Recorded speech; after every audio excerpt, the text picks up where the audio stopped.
हमने ये तो देखा कि अच्छा लिंक क्या होता है, लेकिन मैं चाहूँगा कि मैं आपसे वो उन अच्छे लिंक्स को हासिल करने के लिए भी बात करूँ कि किस तरह से आप वो अच्छे लिंक्स हासिल कर सकते हैं।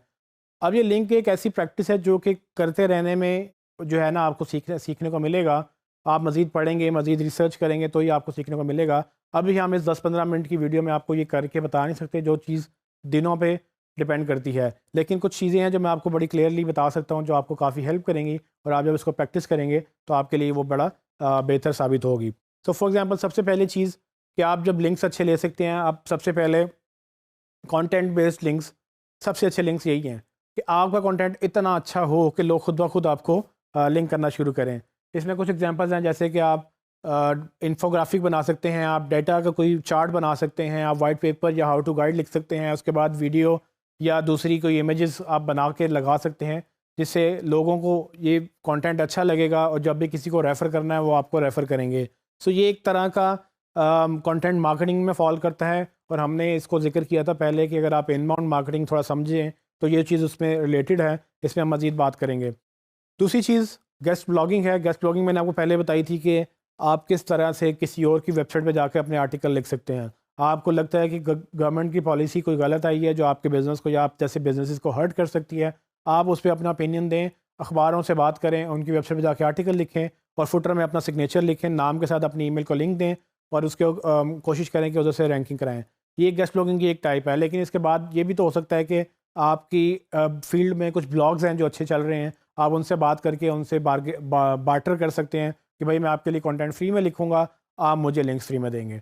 तो आप उनके लिए कंटेंट लिखते रहें वक्तन फ़वक्तन और आपको लिंक्स देते रहेंगे। तो गेस्ट ब्लॉगिंग भी एक अच्छी टाइप्स में से, लिंक बिल्डिंग की टाइप्स में से एक कैटेगरी समझी जाती है। गूगल इसको पसंद करता है। आप मेहनत करते हैं कंटेंट क्रिएट करने के लिए उस ऑडियंस के लिए जो किसी और की होती है, लेकिन उसके अगेंस्ट आपको लिंक मिलता है और ना सिर्फ लिंक मिलता है बल्कि ट्रैफिक भी मिलती है। और अब अगर आप रेलिवेंट वेबसाइट के ऊपर उसको ऑप्टिमाइज़ करेंगे तो आपको ट्रैफिक भी उसमें से मिलेगी। एक और चीज़ लिंक बेटिंग के नाम से मशहूर है। होता ये है कि आप अक्सर आर्टिकल इतने अच्छे क्रिएट करते हैं, कंटेंट इतना ज़बरदस्त होता है कि सिर्फ़ और सिर्फ वो बनाया ही आपको लिंक्स बिल्ड करने के लिए होता है। फॉर एग्ज़ाम्पल अगर आपको याद हो, आपने कभी सुना हो टॉप 50 प्लेसेस टू विज़िट या टॉप 10 बुक्स टू रीड या टॉप 10 समथिंग, इस तरह की लिस्टें आपको काफ़ी मिलती होंगी जो इतनी ज़बरदस्त होती हैं कि आपका दिल करता है कि आप उसको शेयर करें, आपका दिल करता है कि आप उससे लिंक करें।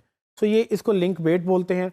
आप मेहनत करते हैं, 1000-2000 वर्ड्स का एक आर्टिकल क्रिएट करते हैं, कोई टॉप 10, टॉप 20, टॉप 30, 50 तक आप एक लिस्ट बनाते हैं और वो इस कदर मेहनत की हुई होती है आपने कि कोई और मेहनत करने का सोचता भी नहीं है, और अगर करे भी तो वो आपकी कॉपी कर रहा होगा, क्योंकि आपने ऑलरेडी उस पर्टिकुलर टॉपिक पे इतनी रिसर्च कर ली है कि आपने कुछ छोड़ा ही नहीं पीछे। सो बजाय इसके कोई आपका कंटेंट कॉपी करे, वो आपकी कंटेंट को लिंक करना शुरू कर देते हैं और इससे आपको ये फ़ायदा होता है कि आपकी लिंक बिल्डिंग, आपको मुफ्त में लिंक मिल रहे होते हैं क्योंकि आपने कंटेंट बहुत अच्छा लिखा और आपको लिंक्स लोग खुद आके देंगे, आपको खुद अपने ब्लॉग्स पर लिंक लगाएंगे और आपको मज़ीद में उनको जाके उनसे बात नहीं करनी पड़ेगी कि भाई मेरा लिंक लगाओ, आउटरीच नहीं करना पड़ेगा। ये नेचुरल लिंक्स एक ऑटोमेटिकली क्रिएट होना शुरू हो जाएंगे। शर्त ये है कि आप अपने कंटेंट के ऊपर फोकस करेंगे। एक चीज़ बड़ी इंटरेस्टिंग हम करते हैं, मतलब मैंने अपने बिजनेस के साथ अडॉप्ट की है, जो आपको शायद कहीं देखने में मिले। इसको मैं सिग्नेचर लिंक्स बोलता हूँ। हम चूँकि मैं डिजिटल मार्केटिंग पाकिस्तान के नाम से एजेंसी रन करता हूँ, उसमें हम वेबसाइट डेवलप भी करते हैं, डिज़ाइन भी करते हैं और मार्केट भी करते हैं। हम जिन क्लाइंट के साथ काम करते हैं उन क्लाइंट्स की वेबसाइट के फुटर में हम अपने लिंक्स एज अ सिग्नेचर लगाते हैं। अक्सर आपने देखा होगा कि बहुत सारी वेबसाइट के फुटर में लोगो लगा हुआ होगा, जिसने वो वेबसाइट बनाई होती है, डेवलप्ड बाय, मेंटेन्ड बाय, या इस तरह के कुछ ना कुछ टैगलाइन लगी हुई होती है। हम लोग लोगों की जगह हम सिर्फ टेक्स्ट लिंक्स लगाते हैं। आइकन लगा सकते हैं लेकिन वो आइकन का फ़ायदा नहीं है।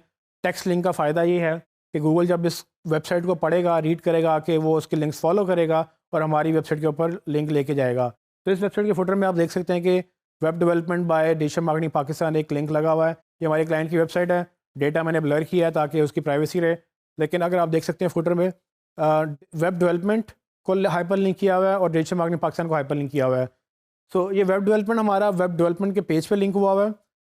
अब आपको ये बात अंडरस्टैंड करनी है कि मैंने वेब डेवलपमेंट कीवर्ड को वेब डेवलपमेंट के पेज पे लिंक किया। वेब डेवलपमेंट के पेज पे लिंक इसलिए किया कि मैं चाहता हूँ कि जब भी कोई वेब डेवलपमेंट सर्च करे वो मेरा वेब डेवलपमेंट का पेज देखे, क्योंकि मैंने उसी वेब डेवलपमेंट के पेज के ऊपर वेब डेवलपमेंट कीवर्ड के अगेंस्ट एसईओ ऑप्टिमाइजेशन या ऑन पेज ऑप्टिमाइजेशन सब कुछ किया हुआ है। तो मैं लिंक्स भी उसी कीवर्ड के और उसी पेज के अगेंस्ट बना रहा हूँ मैं ऐसा नहीं कर रहा हूँ डिजिटल मार्केटिंग पाकिस्तान लिख कर मैं उसको वेब डेवलपमेंट वाले पेज पे लिंक करवा दूँ, या वेब डेवलपमेंट लिख कर मैं उसको होम पेज पे लिंक करवा दूँ। तो डिजिटल मार्केटिंग पाकिस्तान मेरा होम पेज का कीवर्ड है, जिसमें हम डिजिटल मार्केटिंग पाकिस्तान या डिजिटल एजेंसी या डिजिटल मार्केटिंग एजेंसी पाकिस्तान इस तरह के कीवर्ड्स को टारगेट कर रहे हैं।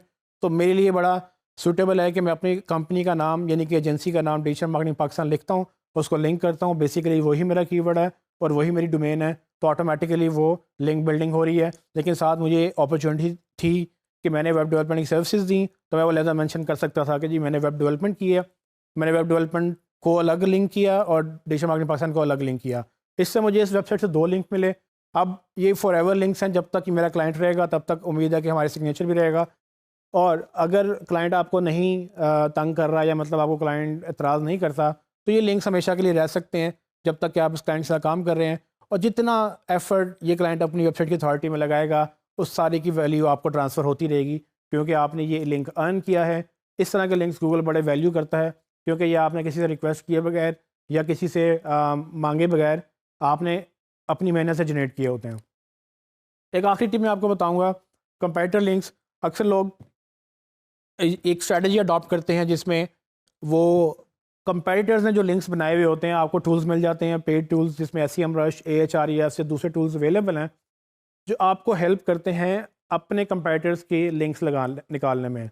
तो फॉर एग्जांपल अगर आप स्टार्ट कर रहे हैं लिंक बिल्डिंग, आपका क्लाइंट है या आपकी अपनी वेबसाइट है, आप इस तरह के टूल्स आप पेड सब्सक्रिप्शन लेकर आप उनके कीवर्ड, उनकी बैक लिंक्स रिसर्च करें कि उन्होंने कहाँ कहाँ लिंक्स बनाए हैं। अगर उन्होंने वहाँ लिंक्स बनाए हैं जहाँ आप भी बना सकते हैं, फॉर एग्जांपल उन्होंने टेक करेंसी या किसी और ब्लॉग पे एक लिंक लगवाया हुआ है जहाँ पर टॉप 10 लिस्ट में उनका एक नाम शामिल है, आप उनसे रिक्वेस्ट करके टेक करेंसी या जो भी ब्लॉग चला रहे हैं, आप अपना नाम ऐड करवा सकते हैं कि भाई मैं भी सेम कैटेगरी में हूँ और हमने भी इतनी मेहनतें की हैं, हमारी भी इतनी प्रोफाइल है।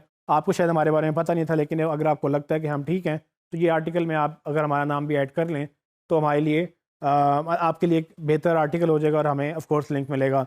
अगर वो कन्विंस हो जाएं तो एक अच्छी बात है, लेकिन अगर आपको लगता है कि वो टेक क्रंच उस आर्टिकल में आप नहीं आ सकते, तो आप टेक क्रंच को एक और आर्टिकल पुश कर दें। अब आपको ये पता चल गया कि टेक क्रंच को आप सजेस्ट कर सकते हैं, क्योंकि आपके कंपैरेटर ने भी सजेस्ट किया था उसको।